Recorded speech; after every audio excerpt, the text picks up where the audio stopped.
Hello and welcome to week 8. So we survived the midterm and we are on to the next set of material.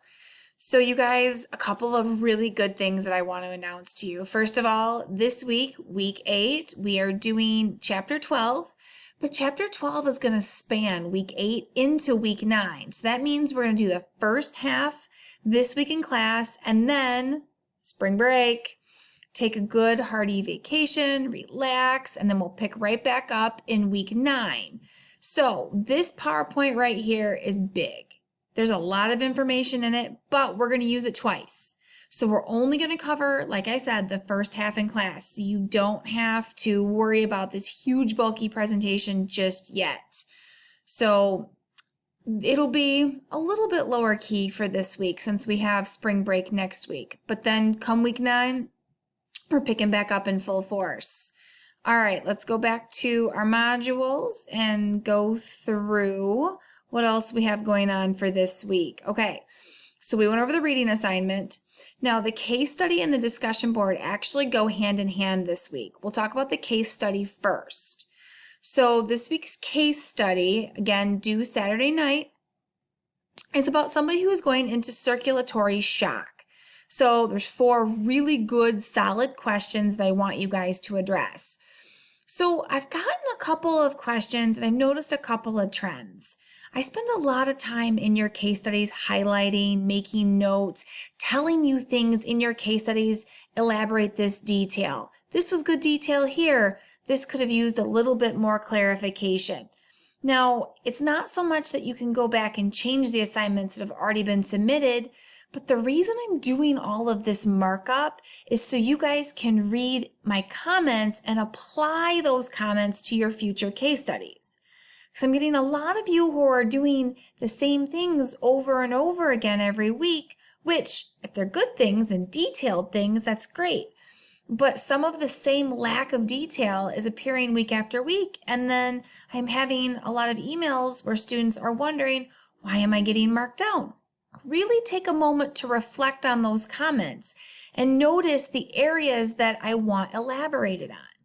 When I go into that detail and give you those constructive comments, apply them. Or if you have a question, just pop me an email and I would be more than happy to help explain what I'm looking for in the next case study.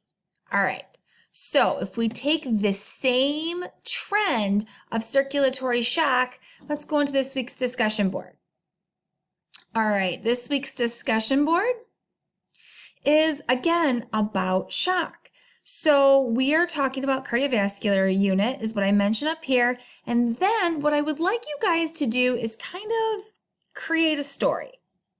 So you're going to create a fictional narrative. So you're kind of making your own case study, but not exactly.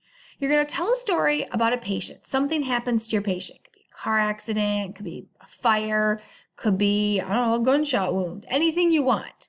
And then I want you to include some of my questions below, but do it in a cohesive paragraph. No bullet points, no lists. I want this written out like a story.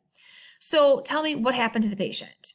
Where is the patient? Because geography might make a difference, especially if it's really, really hot or really, really cold. And then I want you to give any relevant information that you think would be important to making a diagnosis. But don't give the diagnosis. What's going to happen is in part 2 of the discussion board, your classmates are going to read your story and then they're going to ask questions that it's going to help lead them to a diagnosis. And then as you guys banter back and forth, eventually come up with a diagnosis. It doesn't have to be one person who comes up with it. You can kind of work on it as a group. Everybody talking a little here, a little there. Well, I think X is happening and I think Y is happening. And then ask the author to clarify certain things.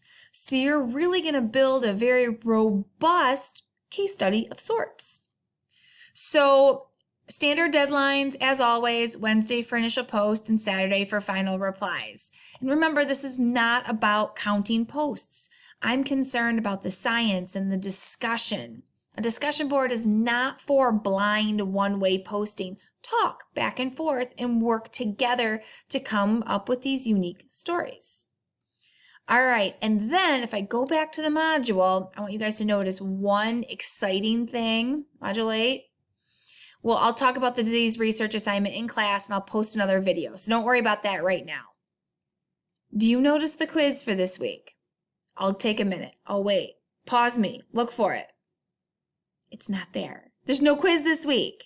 You guys have worked so hard, and with chapter 12 being such a bulky chapter, we'll do the quiz at the end of week 9. But don't worry that spring break's in the middle. We'll go ahead and do a quick review when we come back from spring break and jump right in and make sure you are all set for that quiz at the end of week 9.